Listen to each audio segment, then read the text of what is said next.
Bueno, pues vamos a continuar mientras terminan de sacar las fotos a los platos de Jeremy Chen y terminan de recoger la cocina. Vamos a ir con la siguiente de las ponencias. Hablábamos esta mañana de la necesidad de ahondar en la esencia, en la sencillez. Bueno, pues para Josean Alija, la siguiente persona que tendremos encima de este escenario, dice él que la sencillez es la complejidad más absoluta. De ello nos va a hablar también del tiempo, de comerse el tiempo, y lo hará sobre este escenario a modo de charla con José Carlos Capel. Les dejo con ellos.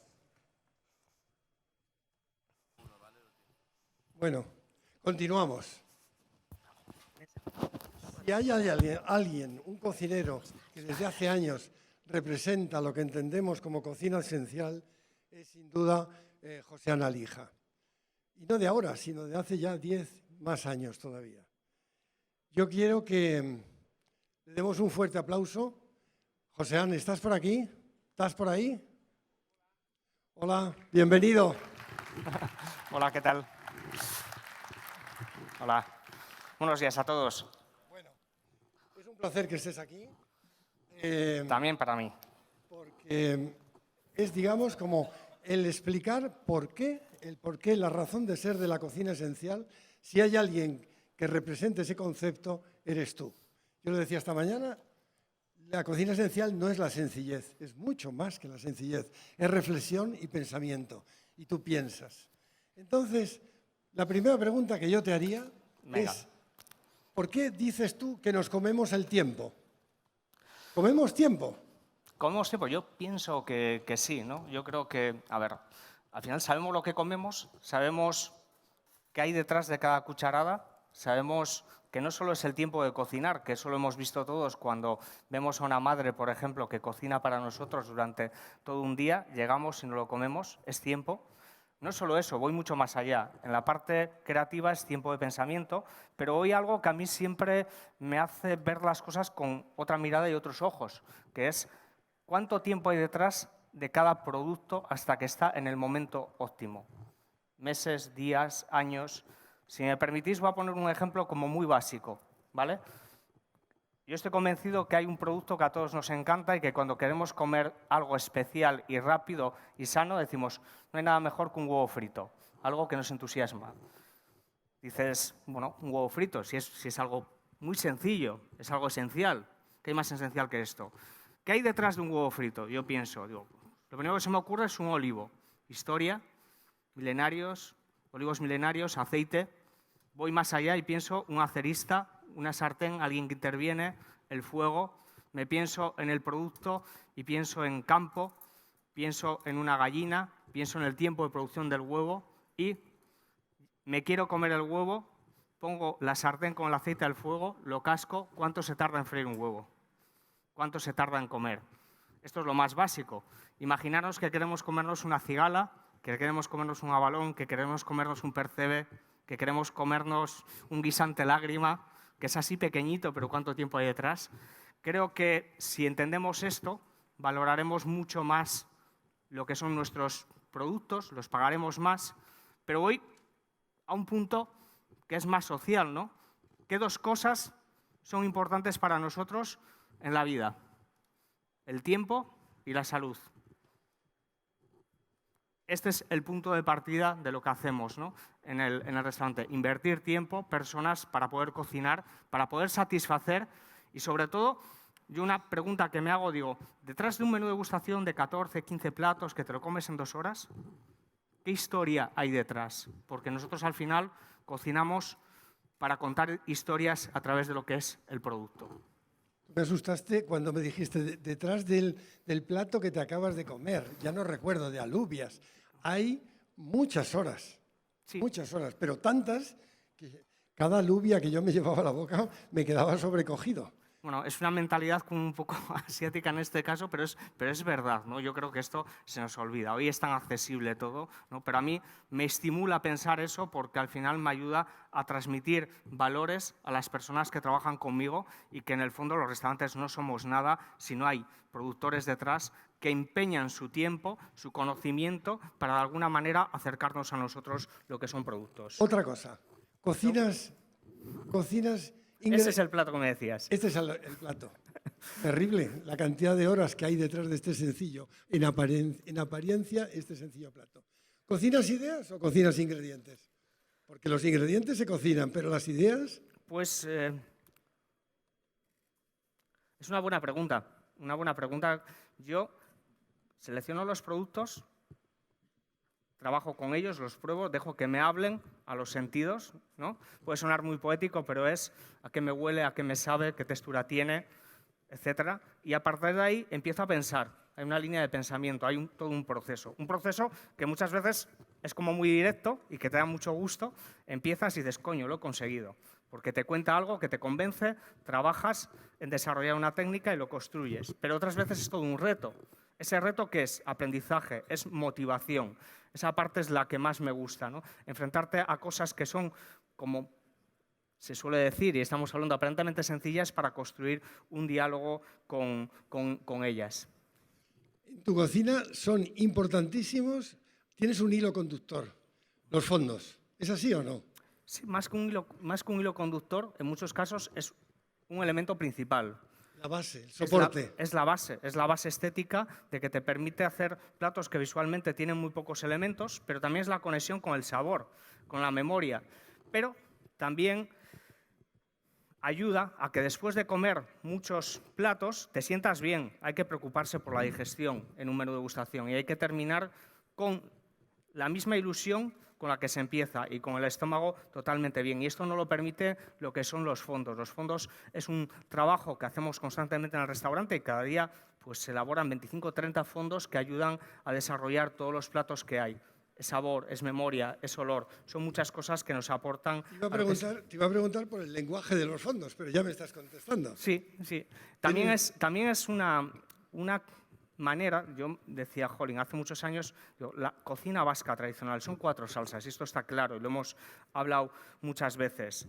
Pero, ¿qué hay detrás de la salsa? Hay una manera de cocinar. Para mí, los fondos, los caldos, los jugos, es la manera de evolucionar esas salsas y adaptarlas a los tiempos actuales. ¿Cómo entiendes la creatividad? ¿Cómo entiendo? Con total libertad. Con total libertad. Al final, la creatividad para mí es no tener perjuicios, es ser fiel a un estilo, a una honestidad, es buscar la manera de aportar valor a una disciplina, hacer que el comensal disfrute más y que la propia experiencia, en este caso de Nerúa, sea mejor. También es generar conocimiento, pero sobre todo es la capacidad de cambiar y evolucionar. Yo lo pienso muchas veces, 3 cambios de carta al año, de menú, y dices, ¿qué nos permite? ¿Qué nos hace diferentes de uno a otro? La estación, punto número 1. A nivel de equipo, lo que te hace diferente es la capacidad de evolucionar, de no asentarte en ciertas cosas y sobre todo que al final, no sé qué piensas, pero la rutina va en contra de lo que es el talento. Esto lo que nos hace es evolucionar, cambiar y ser mejores cada vez. La creatividad es una motivación para los equipos y yo creo, para mí es muy importante que en los equipos hay que enseñar a la gente a pensar para construir un lenguaje y evolucionar el lenguaje de lo que es el restaurante. Porque a ti siempre se ha dicho que eres un cocinero radical. ¿Radical por qué? Que a ti te gusta mucho que te llamen radical. Pero, ¿radical por qué? ¿Y se puede ser flexible siendo radical? Yo creo que radical es algo bueno. Si haces innovación y no eres radical es mentira, ¿no? ¿Tú desde cuántos años hace que me conoces? Unos cuantos. ¿No? Pues dices, sigo siendo tan radical como antes. ¿Por qué? Porque hago innovación y porque en el fondo, si no asumes un riesgo, ¿qué haces? Para mí, el ser radical lo que me permite es hacer una cocina divertida y que me divierte. Si no, si haría una cocina aburrida, no sería mi cocina. Y esto es fundamental, ¿no? Ser radical, pues bueno, con el tiempo aprendes a domesticar esa radicalidad. ¿Y en qué varía? Yo, después de haber crecido un poquito, ¿no? Y observar y ver, me doy cuenta de que esa radicalidad se puede hacer flexible de una manera, trabajando con el equipo de sala, para que ayude a que esos conceptos que tú creas y que pueden ser extremos, los acerque al cliente y los haga más accesibles con el fin de que disfrute más. Esa es la parte de ser radical que convive con la flexibilidad. pero hay que seguir siendo radical porque si no eres aburrido y yo no soy así. Esa actitud tuya es compatible con la elegancia de tus platos, con el equilibrio, porque el concepto radical parece que importa o comporta una provocación y sin embargo tus platos son elegantes, tienen equilibrio. ¿Se puede ser radical y mantener ese equilibrio? Sí. Yo pienso que sí, porque al final, a ver, en Nerúa cada uno lo que busca es que cada uno sea experto en algo, ¿no? Y complementarnos, ¿no? Entonces dices, para mí, ¿qué entiendo por ser radical? O sea, por ser elegante, es ser umami, es la palabra que mejor lo define, ¿no? Es que detrás de cada cosa que pruebas, o sea, cuando pruebas algo te sorprende, te da más de lo que esperas, pero la palabra es te sorprende, no le falta nada ni le sobra nada. Eso para mí es la elegancia. Para mí esa es la elegancia a la hora de crear un lenguaje dentro de lo que es el plato. Y la parte que me decías de radical, equilibrio, ¿dónde se encuentran esas fronteras? El equilibrio, ¿en qué está? En el método. El método, ¿qué es? Las técnicas. Las técnicas que creas que hacen que repitas una y otra vez y que todo salga bajo unos estándares. Y esto es muy importante. Es decir, la cocina sin técnica no hubiese evolucionado, no hubiese cambiado las cosas, ¿no? Entonces, cabalgar entre ese punto de radical como idea de tener un estilo, un carácter marcado, que yo creo que con los años lo hemos consolidado, buscar la elegancia en los platos, ese menos es más, en el cual pruebas cosas con muy pocos elementos que aparentemente parecen sencillas, pero tienen su complejidad, ¿no? Y en el fondo lo que buscas es una satisfacción positiva, aunque no en algunos casos puede tener un poquito de provocación para asumir ese riesgo. Y por otro lado, buscar ese equilibrio a través de lo que son las técnicas. Antes de seguir dialogando contigo, ¿quieres hacer algún plato? ¿Tenías ahí pensado? Bueno, yo tengo aquí algunas ideas también para contar. Aquí hablamos un poco de platos, ¿no? Este es un plato que está inspirado en las cosas como populares, ¿no? Y recuperar técnicas como muy básicas, ¿no? Que es la salazón, ¿no? Un chicharro, un producto que para nosotros comienza a finales de primavera y dura prácticamente durante lo que es el verano, aunque bueno, los tiempos hoy en día están cambiando y con los tiempos que están cambiando yo me planteo en cambiar también ese concepto de kilómetro cero y hablar de biodiversidad en muchos casos y centrarse en el momento de los productos para seguir avanzando, ¿no? Aquí lo que le aplicamos es una técnica de salazón, que es una salazón de un 30% durante 48 horas. Cambiamos las texturas, eliminamos lo que es el agua y potenciamos lo que es el gusto. Y jugamos con los escabeches, que es algo muy básico. Históricamente un escabeche lo que te permitía era alargar la vida de un producto, ¿no? Y comértelo con una satisfacción increíble y hoy lo buscamos como algo instantáneo.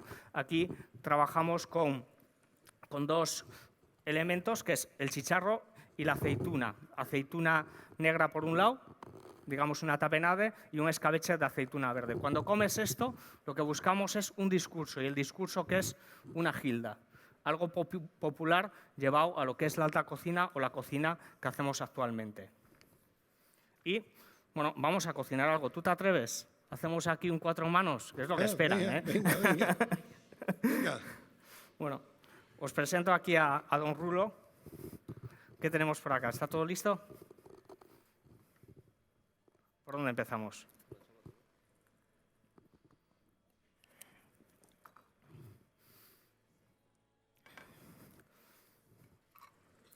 Bueno, el primer plato que vamos a hacer es un plato que habla de un momento de la cocina importante, la nouvelle cuisine. Clásico, la chalota, esas salsas contundentes, mantequilla, inspiración. Pero también para mí habla de territorio, que tiene que ver con dos factores. Unos chipirones encebollados, pero también me recuerda a una salsa que es la salsa de la mantequilla negra. Entonces, bueno, lo que hacemos es aplicar una técnica a la chalota, que es meterle una pectinasa, que es una enzima que ayuda a desbloquear las pectinas.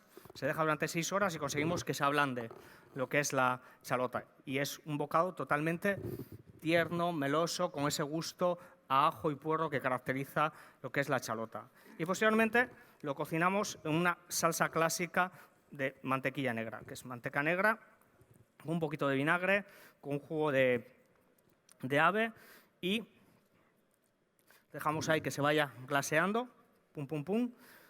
y le añadimos unas alcaparras en salazón, y buscamos una guarnición que es el caviar.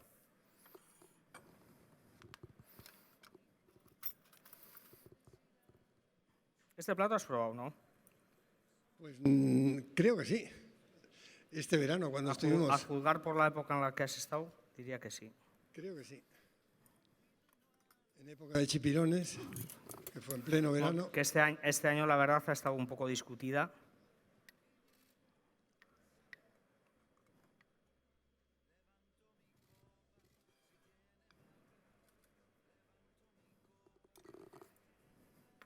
Salsa.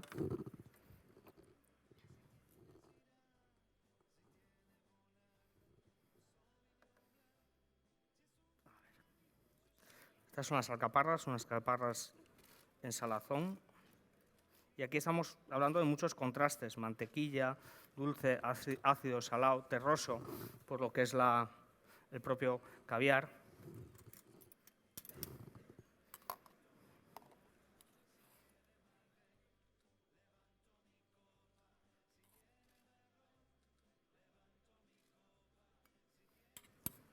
Bueno, y este es un plato que caracteriza lo que es la cocina de Nerúa. Un aplauso porque el plato es excepcionalmente bonito Gracias. y terriblemente sabroso. Bueno, hablamos de esa memoria gustativa, contundencia a una época que la puedes adaptar al día de hoy y al territorio, ¿no? He buscado este plato y ahora nos vamos a jugar un poco con lo que es el mar, y quizás en alguna ocasión pues he contado que es muy difícil trabajar con lo que es el marisco, porque el marisco, como mejor está sacado del agua, cocido, asado, y te lo comes, juegas, hay que trabajar. Es un producto que te pide trabajo. Y cuando te atreves a hacer un poco cocina con ellos o creatividad, pues se complica la cosa porque siempre le quitas algo, ¿no? Y aquí hablamos del percebe, que para mí es uno de los productos pues más retadores que existe, porque es muy difícil conseguirlo y al final pues encontrar un percebe de estas características es complejo. Se lo tengo que agradecer a Rafa Zafra porque nos ha costado encontrarlo. Estamos cerrados en Nerúa y nos ha costado un poquito encontrar este producto y es una maravilla. Rafa Zafra del restaurante Estimar. Sí, que trabaja muy bien estos productos. Productos excepcionales. Y bueno, lo que hacemos, para mí hay dos maneras de hacer el percebe, tres maneras. Una que es hervido, la característica, siempre con muy poca sal, y otra es salteado, que es algo muy característico de la costa en el País Vasco, que se come salteado de manera rápida, como pipas, y otra un poco más actual, que quizás el que la ha puesto un poco en valor ha sido Víctor, que es a la brasa, y esto es un percebe hecho a la brasa, que lo tenemos aquí elaborado, y sería este percebe. Ese percebe está hecho a la brasa. Está hecho a la brasa.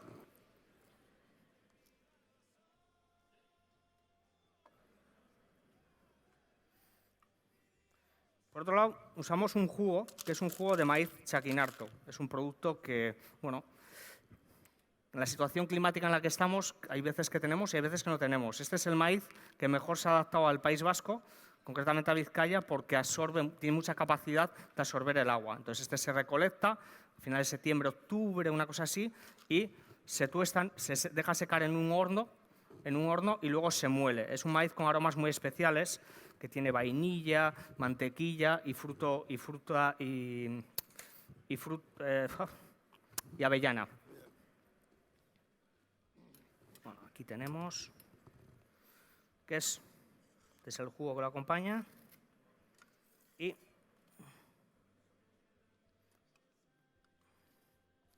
le ponemos un corazoncito de lechuga. Y esta es la manera de comerlo. ¿Por qué? Bueno, aquí lo que conseguimos es potenciar esa satisfacción que se crea cuando te comes un percebe de un bocado, lo rompes con los dientes, absorbes ese jugo, ese yodo. El maíz nos aporta eso y lo que es la lechuga lo que aporta es astringencia, la sensación de morder, de comer muchos, de haberte comido varias unidades de estos y decir qué placer, qué gozada. Hoy me siento como otro ejemplo rey. de minimalismo, pureza, esencialidad. Al final es conocimiento. Y conocimiento y reflexión para poderlo poner a punto. Gracias.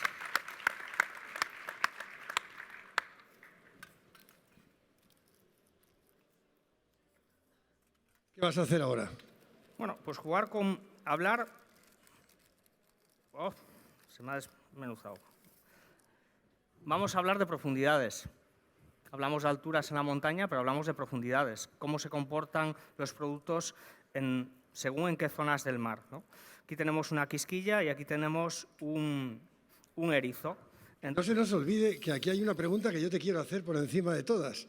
Venga. El mundo de las texturas. Lo dejamos para el final, ¿no? Bueno, podemos ir un poco trabajándolo. mí Aquí también cabe. Bueno, tenemos dos productos. Este es totalmente natural. La quisquilla le damos una gotita de calor, un atemperado, que apenas es pasar por debajo de una salamandra, una brasa, una caricia, pero en el fondo está crudo. Hablamos de texturas. A mí el marisco me gusta crudo porque es cremoso, es otra manera diferente. Tiene una carnosidad, una untuosidad que lo hace muy especial y sobre todo porque al final te cambia los registros. Estamos habituados a comer el marisco cocinado y cuando lo comes crudo te cambia totalmente textura y gusto. Esto es importante.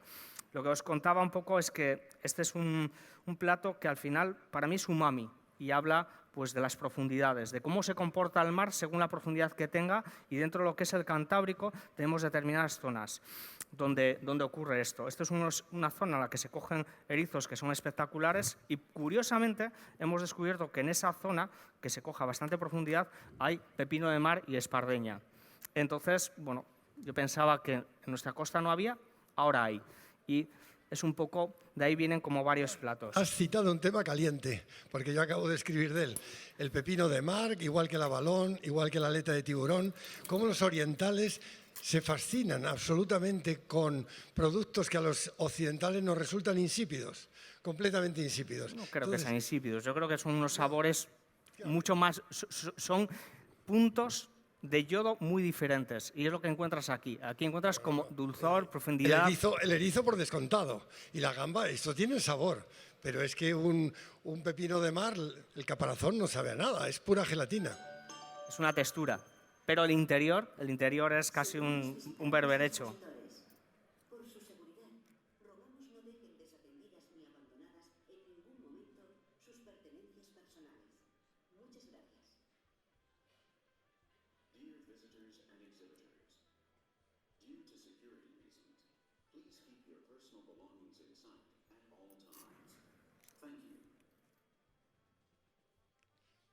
¿Puede suceder en algún momento, porque tú me has provocado? ¿A qué saben las ángulas, querido Joséan?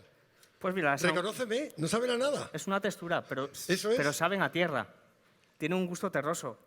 Bueno. ¿No? Tiene un gusto terroso. A mí me recuerda mucho a lo que es el congre, a lo que es la anguila. ¿No? Pero, la anguila sabe muchísimo, claro, pero la anguila no sabe a nada. Sí sabe, sí. No, tiene textura. Hay que pescarla para saber a qué sabe. No, bueno, al final... Yo la he pescado, ¿eh? Yo he ido a pescarla.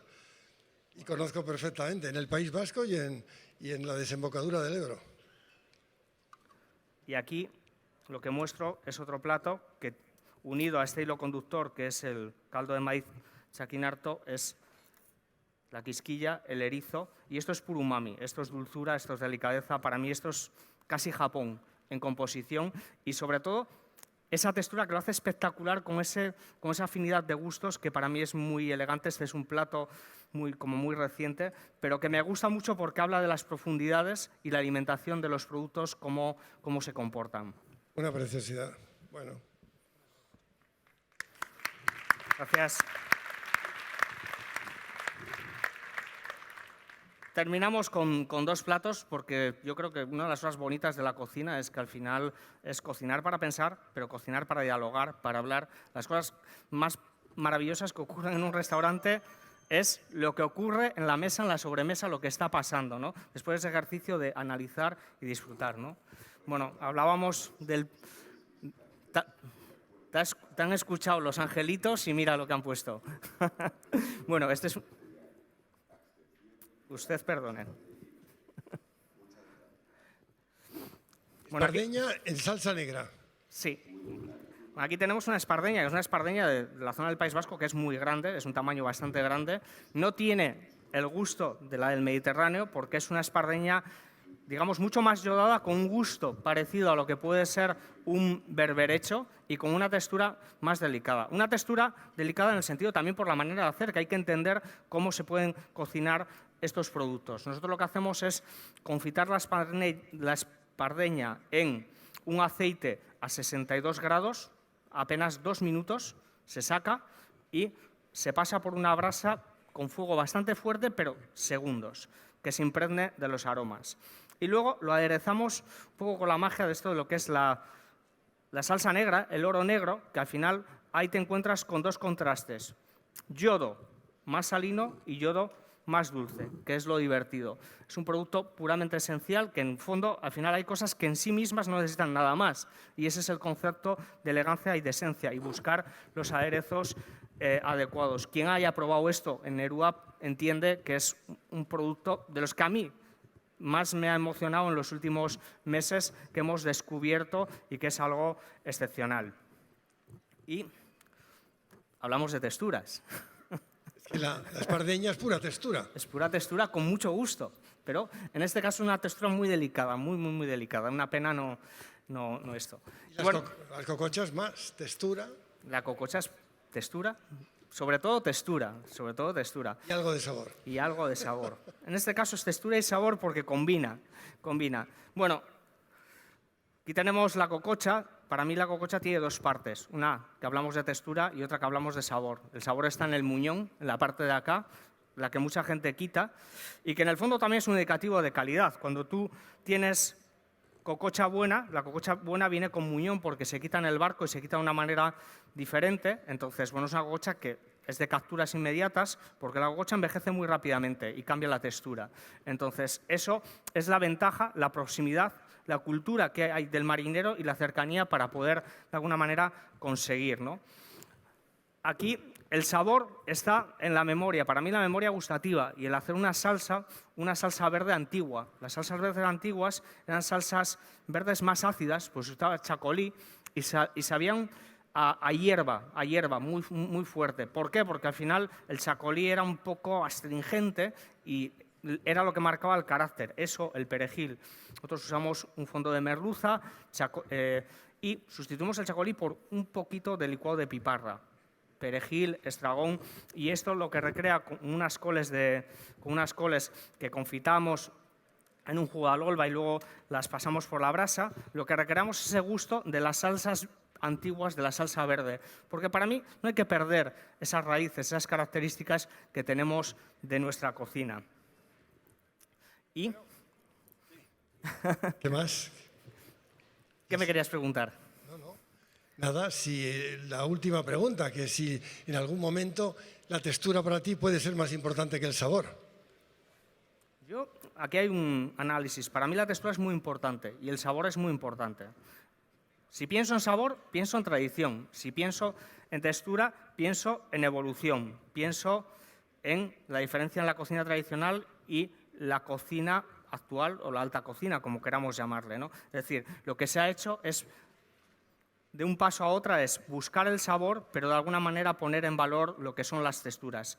Creo que son perfectamente compaginables. Y de hecho, las texturas son muy importantes para nosotros en la vida, porque cuando te comes un snack, lo importante es la textura, ¿no? Cuando tú te metes algo en la boca, lo primero que aprecias es la textura y luego es lo que es el sabor, ¿no? Entonces, bueno, en este caso, las texturas por un lado son maravillosas, el sabor por un lado es maravilloso y perfectamente compaginado es ese equilibrio, esa elegancia de la cual pues hablábamos antes, que trabajamos para, de alguna manera, exaltar las texturas y el gusto natural de lo que son los productos. Bueno, pues enhorabuena por haber sido fiel a ti mismo desde hace tanto tiempo. Gracias. Y por haber llegado a un punto en el que tu apuesta es absolutamente de moda en este momento, una tendencia, más que una tendencia de futuro. Muchas gracias. Pues muchas gracias. Gracias a todos. Vamos a darnos un selfie. Vamos a hacer un selfie.